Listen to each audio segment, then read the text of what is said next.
What's up, you guys? Your girl is back with another hair update, and you saw the title, babes, so let's get right into it. Okay, so boom. First and foremost, the girl is still a couple weeks ahead of real-time filming. So today is January 1st of 2026, the first day of the new year. And my last video was actually about three and a half weeks ago. Now, in the last three and a half weeks, the girl has taken a much needed hair sabbatical.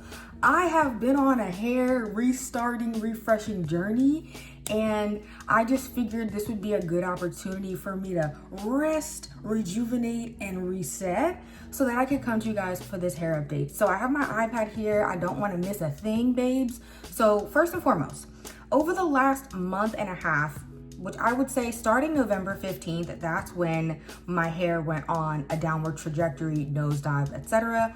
That is when I used the Shea Moisture Manuka Honey Leave-In for the first time. Now, my hair has been going through a lot since then, namely excess manipulation, a little bit of heat damage, which y'all kind of saw me feature in a previous video, and most prominently, significant product buildup. Okay, moving on. I 1000% believe that my repeated use of the Shea Moisture Manuka Honey Leave-In, followed up by the Rev Air, okay, back to back, without a true, proper, deep, clarifying, cleansing session over the span of 3-4 weeks, did my hair in. And I honestly just feel like that combination led to excessive product buildup, which then led to excessive breakage. But babes, I skipped a step. It actually was excessive product buildup, which led to dehydrated strands, because it's like nothing could get in, nothing could get out. And then that led to said breakage. And for a fine strand gal like me, girl, that's like half of my head. I have high density. But that's a lot of hair breaking off. It's not just breakage, it's broke up. The hair is broke up, okay? Anyway, babes, let's keep it going. In addition to the fine strand gal, I'm also a sensitive gal. And so not only did I have a bunch of breakage, I had a bunch of tears. When I say I have cried unto the Lord.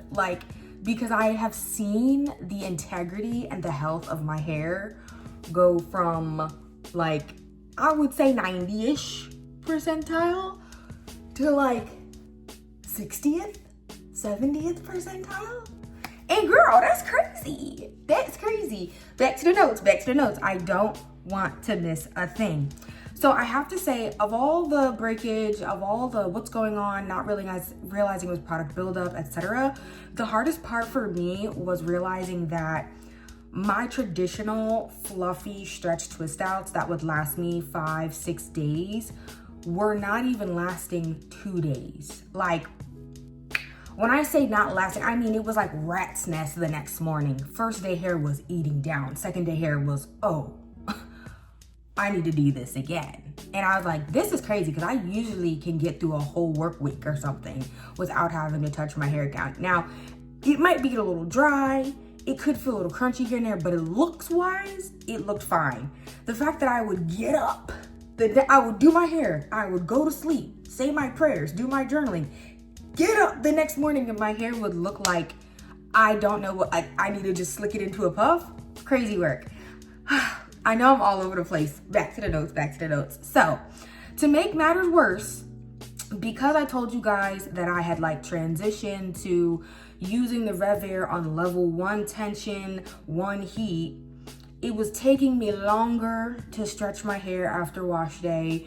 Then it's like I done slaved over sitting here for longer, doing it on low heat, low tension, and just for my hair to be looking a hot daggone mess the next morning. It's not worth it. The time investment of using the Rev Air was not worth it. So anyway, I was really down and out, and I wound up scheduling an end of year salon visit to see Tamina, get my hair trimmed. And y'all know it's bad when I don't even do a video, no footage, no pictures, no nothing. I was in there with my phone against the wall. I was so sad. I was so sad. And it was really bad because what happened was, after cleansing my hair, blow drying, she's trying to trim it, she can barely get through it, we noticed this heavy waxy coating on my hair, and my roots were very wiry and brassy, and it was just like, what is going on? Because guys, it's not like it was, oh, it's too much grease or too much silicone. I've been using those things throughout the entire year. It really was the combination of the Shea Moisture leave-in that has all those butters and oils, plus me not properly cleansing, like doing a detox cleanse or clarifying cleanse for a month straight. My hair just was completely weighed down. I just had too much product buildup, etc. So anyway, I told you guys about all the setbacks, okay? That's all the setbacks. So now let's get into how I started fresh. How did I start fresh? How did I get the girl back on the wagon, okay? So first things first, I had to get all that excess product off of my hair, and I decided to approach this over like a few wash days. And so the first round of cleansing that I did, the wash day was a K18 detox shampoo that Tamina gave me a little sample size of. And then I followed up with the Camille Rose Guava Slip shampoo. Now, I'm not gonna lie to y'all, I bought it, I wanted something kind of gentle, and I used it, and I really wasn't a fan. We can get into a little bit more of my thoughts about that shampoo later, but long story long, babe, I returned it. Anyway, the second round of cleansing, I double cleansed with the Design Essentials Honey Cream shampoo. And a quick note on the Design Essentials Honey Cream shampoo, it does good with regular product removal. If you have a little silicone, a little grease, I don't have any problems. But excessive product buildup, you double cleansing with the honey cream don't do a darn thing. So the third round of cleansing, I got the Briogeo, I'm gonna put it up on the screen, Briogeo Scalp Revival Charcoal Detox Shampoo, and I double cleansed with that. And that did the job. That did the job. And we're gonna get into that in another video too, because I'm gonna do like a empties video, and then I'll do a newbies video of all the new stuff in my stash. But that's the one. When I say my hair was squeaky clean, it wasn't even just that my hair was, my fingers, when I did this in my fingers, I audibly heard, like my hands, my body, my neck, everything that the shampoo touched was squeaky clean. My hair was so soft, so bouncy, pillow soft. The shrinkage, when I say my hair was, it shrunk up, like the curls.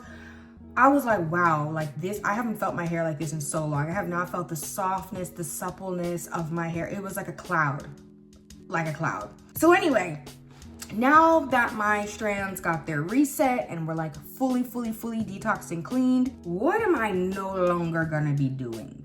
Okay, because I don't want to wind up where I was. Okay, I'm not going back to the way I used to be. All right, because God came and changed me. So first things first, I am no longer going to be doing midweek refreshes. I don't know where I want to put the numbers. We'll put them there. No longer going to be doing midweek refreshes. They usually give me another solid 2 days of moisture, but the amount of manipulation to do a refresh in the middle of the week on day 3, day 4, to like brush, detangle, spritz with the water, like it's pretty much my entire wash, like my entire styling routine just a few days later, and it's just not worth it on semi-clean, semi-dirty hair. I'm also not going to be putting off my wash days. I know that I told you guys, oh, I was washing kind of like once weekly, and then recently I think I said I've been washing like every 5-6 days. Now it's just when my hair begins to feel like it needs some moisture, like I could probably benefit from detangling it, I'm going to just jump my booty behind it in the shower and wash it. So I don't have a specific day, you know, depending on the products that I'm using, how my wash day went, how the weather is, whatever. However, what I will say is it's looking like every 3 to 4 days.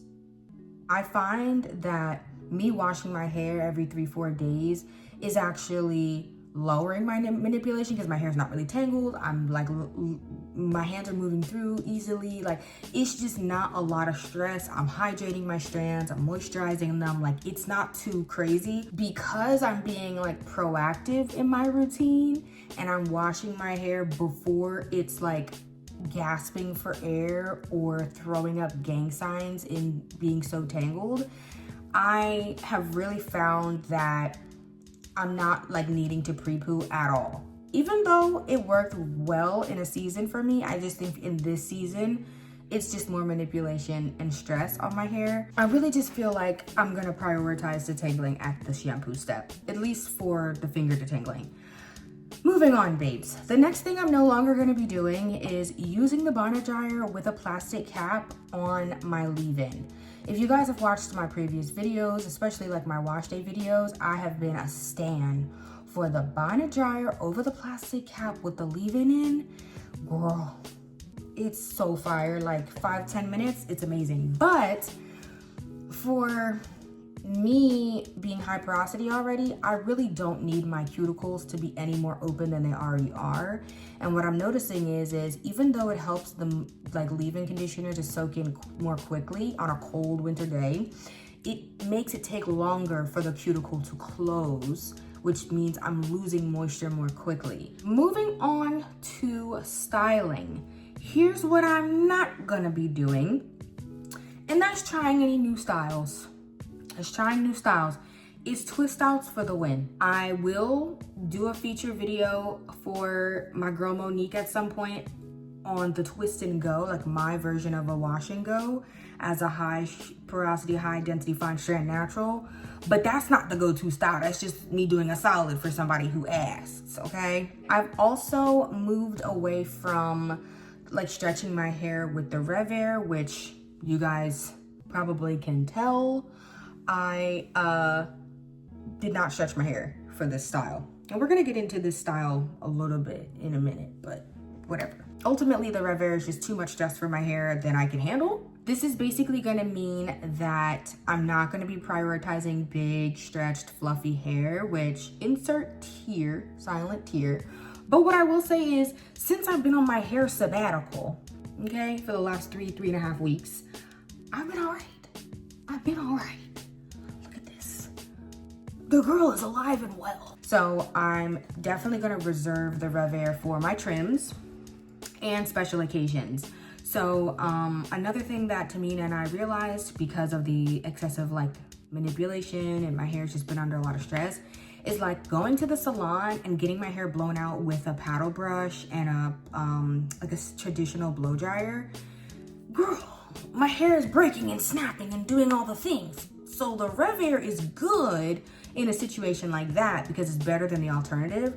But the Rev Air, the way that I was using it previously, is not gonna be good for me. It's more detrimental. Instead of preventing tangles through keeping my hair stretched, which is what I have historically done, I am going to prevent tangles through keeping my hair clumped, which you guys can see. Like, my curls are pretty clumped. They're larger ringlets. These were medium-sized twists that I did, but I actually like how this looks.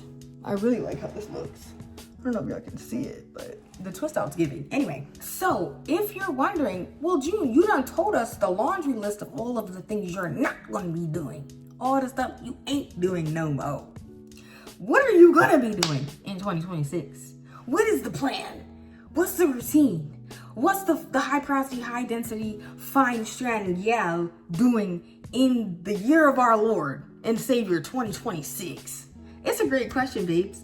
So stay tuned for my next video because we're gonna break it down. We're gonna get into the nitty-gritty of what I'm doing now, and we're gonna get it right because I'm not trying to get booty crack length in 2026. I'm just trying to get mid-back length. That's my prayer, Lord. Let me move the bottle out the way I keep hitting it. So, despite all the craziness, really quick before I go, I do want to acknowledge the length retention that I did have in 2025. Between 2024 September and 2025 September, this is the growth that I got. As a reminder, I got about 6 inches cut over 9 months of 2024, 2025. So for me to get 6 inches cut and still see some length retention, that means my hair actually grew a good amount despite all of the hooting and hollering and all carrying on I was doing. So the fact that I'm going into 2026 with healthy ends, I don't have a crazy amount of damage, single strand knots and all that kind of stuff, and I know what I won't be doing, that sets me up for success for this new year. So anyway, guys, prayerfully, 2026 will bring even more growth, health, spiritual maturation for all of us, all right? And hopefully you're excited to just see how my journey is. I'm excited to chat with you all in the comments. I want to know about what your journey is. What are the things you're not going to be doing in 2026? Let me know. If I'm like your top 5 natural hair content creator, babes, turn the post notifications on. I might not beat out your top 3, but if I'm number 4, number 5, come on, turn the post notifications on. Then we can chat when the video drops, okay?